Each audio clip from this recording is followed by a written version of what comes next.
Is it worth it to date a fearful, avoidant man when you know all the twists and turns that can happen because you're dating him? Or if you know that somebody is fearful, avoidant, is that your clue to run from them? So that's what I want to explore, and I would love your answer to that. If you know that this person is going to shift from anxious to avoidant, they're going to come close to you and run away, then run away, which is a classic male behavior, in my opinion, where a lot of men do that, where they come close and they pull away. I'm going to sound like a hypocrite because when it comes to romantic relationships, I am fearful, avoidant, attachment style all day.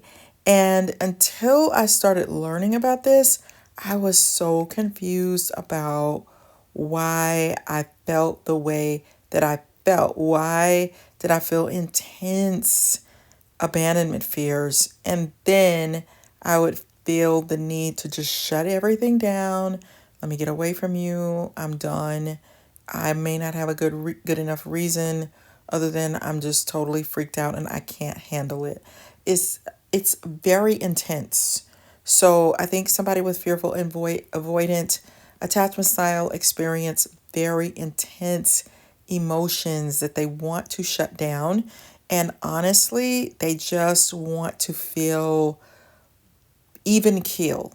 They just want to feel go with the flow, very easygoing, very natural. They hate those extreme modes.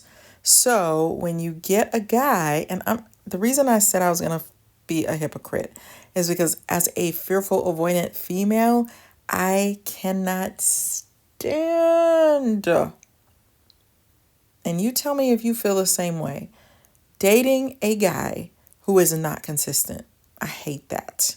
I can't stand it. I have no patience for it. It irritates me.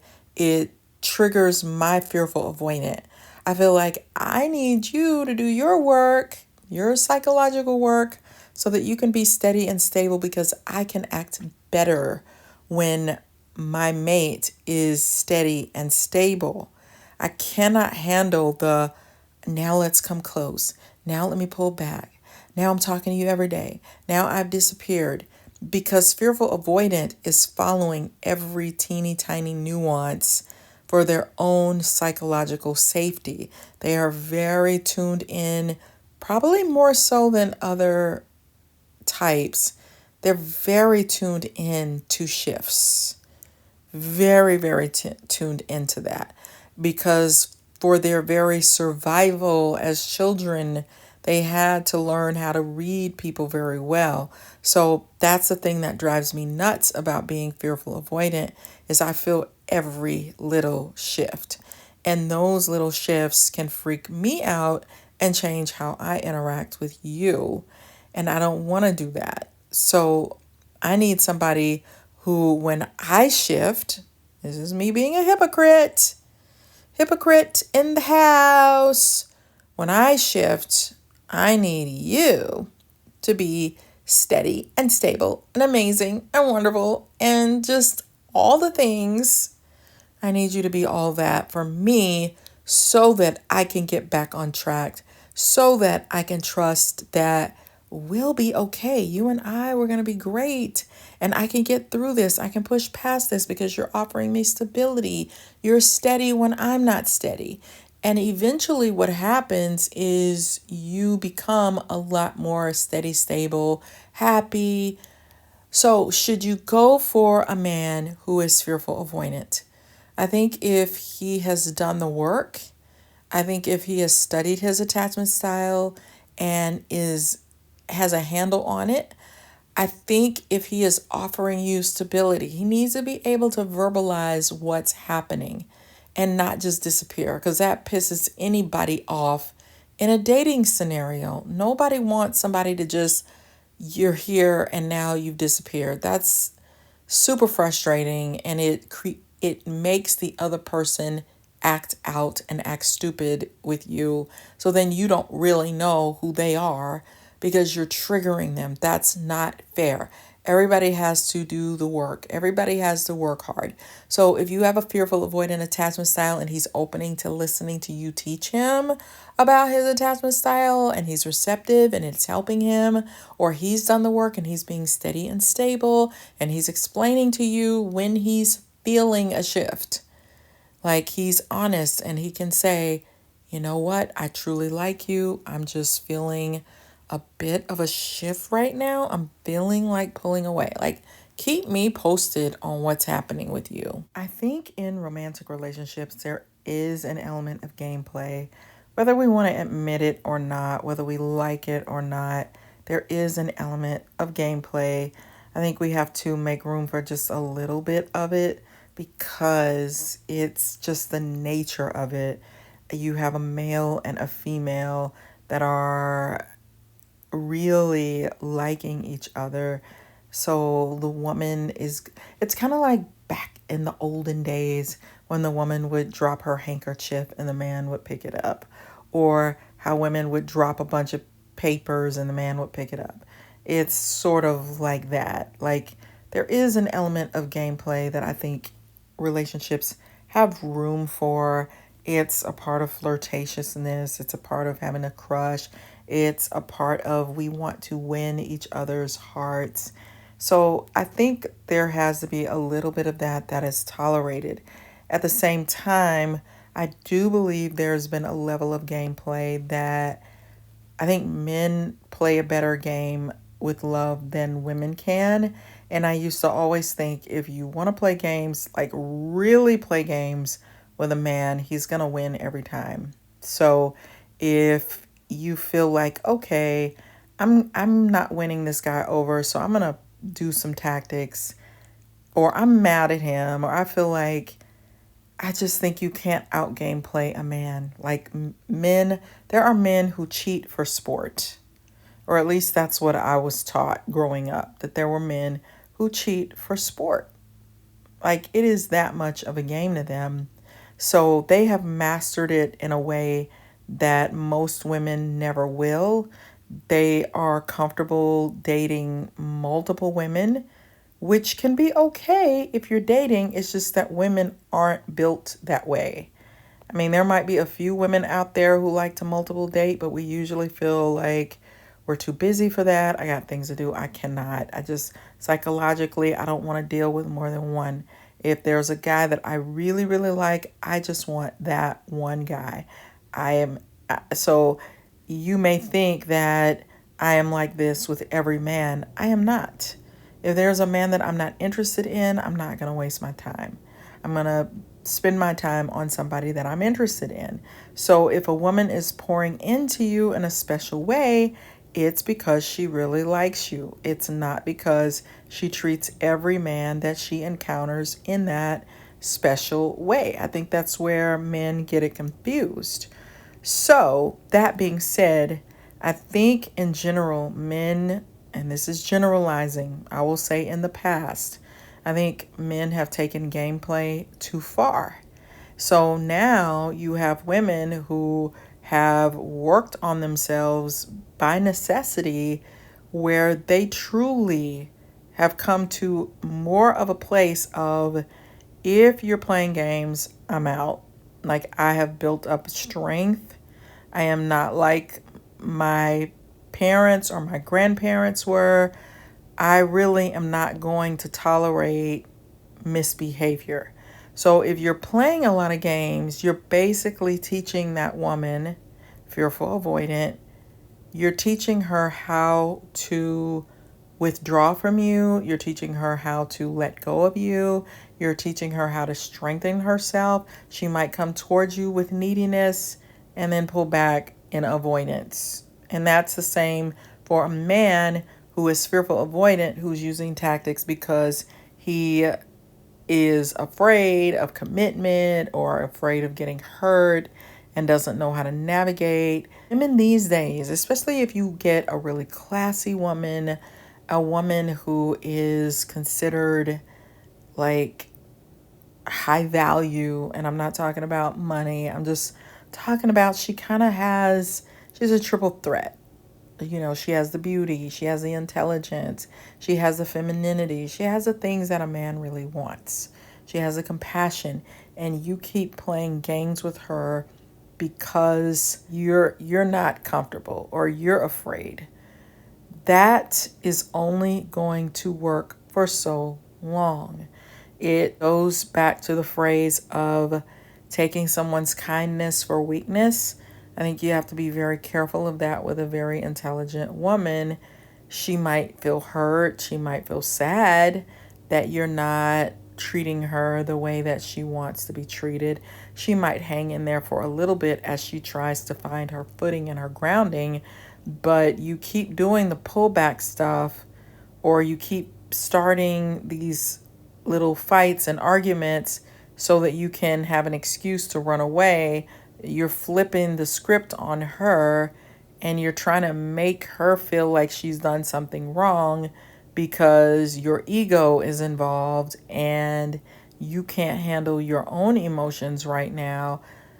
You keep doing that, and she's going to bounce because you're teaching her to learn how to be without you over time. So I would say be careful of taking somebody for granted in that way, that you think that they're just dumb or they're stupid or they're, oh, it's just women are fickle. She's not fickle. And honestly, I've seen people who maybe people didn't deem as the smartest person in the world, who they ended up begging for that person to come back to them because the person was the type of person that eventually would find the strength to say, I'm out. So they may present steady, stable, polite, feminine. They may not be in fight mode with you because they may not be willing to allow you to bait them. They understand what you're doing when you're trying to bait them. So they are keeping their cool, but they're keeping a mental record of all these times that you're playing games because of your own ego, your own insecurity, which we're all insecure in some way, but you're starting a fight so that you can pull away, or you're trying to make her take ownership of your behavior when you're the one doing it. Don't think she's a fool and that she doesn't know what you're doing. I saw a video recently where a lot of men were saying they lost a really good woman because, yes, she might really like you a lot. And so she's trying to give you chances to redeem yourself. She also doesn't want to disrespect you. She wants to treat you and keep you in a masculine role and give you that respect without fighting with you or arguing with you or even expressing that, I know what you're doing. Will you please stop? You're teaching her to slowly let go of you, and you don't even know it. Women are way more savvy these days. There are so many men out here who are giving relationship advice that are teaching women how men think. So they're way more versed than they used to be. So what I'm saying is everybody needs to work on their own junk. And when you're struggling, it's probably better to tell that woman, I'm struggling right now. I'm struggling. I am feeling like pulling back. I don't want to pull back, but I can't, it's hard to explain. It's not you, I'm working on myself and I don't know what to do because I don't want to act out on you. I don't want to frustrate you. I don't want to be mean to you. I'm just feeling a moment of, let me have a little bit of a moment to work through my stuff and come back. Just be honest. Not, I'm disappearing so it looks like I'm with some other woman. I mean, just be honest. I want to give you some tips for dating a fearful, avoidant man. Have you ever found yourself wondering whether to follow your own instincts in a relationship or to tune into how your partner prefers to be treated. It's a delicate dance, isn't it? Both men and women grapple with vulnerability, yet societal norms often make it even more challenging for men to express their feelings and fears. We live in a world that sometimes teaches men to hide their emotions, leaving them to navigate the complexities of intimacy with a reluctance that can be frustrating for both partners. Have you ever noticed how a simple question about feelings can lead to a wall going up instead of a heartfelt conversation? Or perhaps you felt the urge to push for deeper connection only to be met with resistance. These moments can leave you questioning how to bridge the gap and foster genuine closeness. In recognizing that our relationships involve two people, each with their own needs, fears, and desires, it's essential to approach vulnerability with care and understanding. So, how do you encourage him to open up without feeling like you're pushing him away? What strategies can you employ to create a safe space for both of you to explore your feelings together? Let's dive into some effective tips that can help you navigate this journey, fostering a deeper connection that honors both your instincts and his comfort. After all, the most fulfilling relationships are built on mutual understanding and respect, where both partners feel empowered to be their true selves. Hey, I wanted to chat about how to connect better with a man who might have a fearful avoidant attachment style. Understanding this can really make a difference in fostering a positive relationship. First off, it's important to recognize that he likely wants to be close to you, but might also feel anxious about being vulnerable. This internal struggle can make things a bit complicated. Here are some things to keep in mind. Fear of intimacy. He may really desire a deeper connection with you, but struggle to open up about his feelings. It's not that he doesn't want to share, he might just be scared of what that means. Trust issues. If he's had past experiences where trust was broken, he may find it hard to fully let his guard down. It's essential to be patient and understanding as he navigates these feelings. Emotional turmoil. He might experience a lot of intense emotions, but have difficulty expressing them. This can lead to confusion, both for him and for you, as he may seem withdrawn or distant at times. Withdrawing in tough moments. When things start to get too emotionally intense, he may pull away instead of reaching out. This isn't about a lack of interest. It's his way of coping with overwhelming feelings. So how can you foster a more positive relationship with him? You want to create a safe space, be patient, encourage open communication, and celebrating his strengths. By approaching your relationship with understanding and compassion, you can help him feel more at ease. Building trust takes time, but with your support, he can gradually learn to open up and embrace a deeper connection with you. Just remember, it's all about taking it one step at a time and being there for him as he navigates his feelings. Consider a situation where one partner notices that the other is feeling uneasy and, out of love, encourages them to share their emotions. While the intention is to foster connection, this urgency can sometimes lead to feelings of judgment or discomfort. Recognizing that some individuals need time to process their emotions at their own pace is crucial. So here are some ways that good intentions can sometimes miss the mark. So offering unsolicited advice, judging or criticizing, sharing vulnerabilities without consent, and focusing solely on vulnerabilities. So to foster a nurturing environment that respects emotional boundaries, consider these approaches. Recognize readiness. Understand that not everyone is prepared to share their feelings immediately. Respecting their timing is key. You want to create a safe space, listen with empathy, support without pressure, and build trust. Ultimately, the essence of supporting someone through their emotional challenges lies in approaching the situation with sensitivity and a heartfelt desire to be there for them, free from any pressure or expectations. So keep in mind that men and women function differently at times in relationships. So what a woman might need, a man might feel irritated if he receives those same things. So that's why we want to keep those kinds of things in mind so that we have a successful relationship. So hey, beautiful people, thanks for watching. I'd love to hear your thoughts in the comments and what topics you want me to explore next. Your feedback means so much to me. Let's keep this adventure going. Don't break up with me.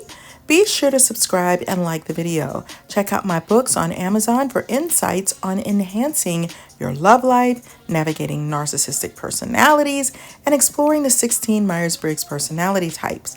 Links are in the description. You're amazing, and I can't wait to see you on the next video. Love you. Bye.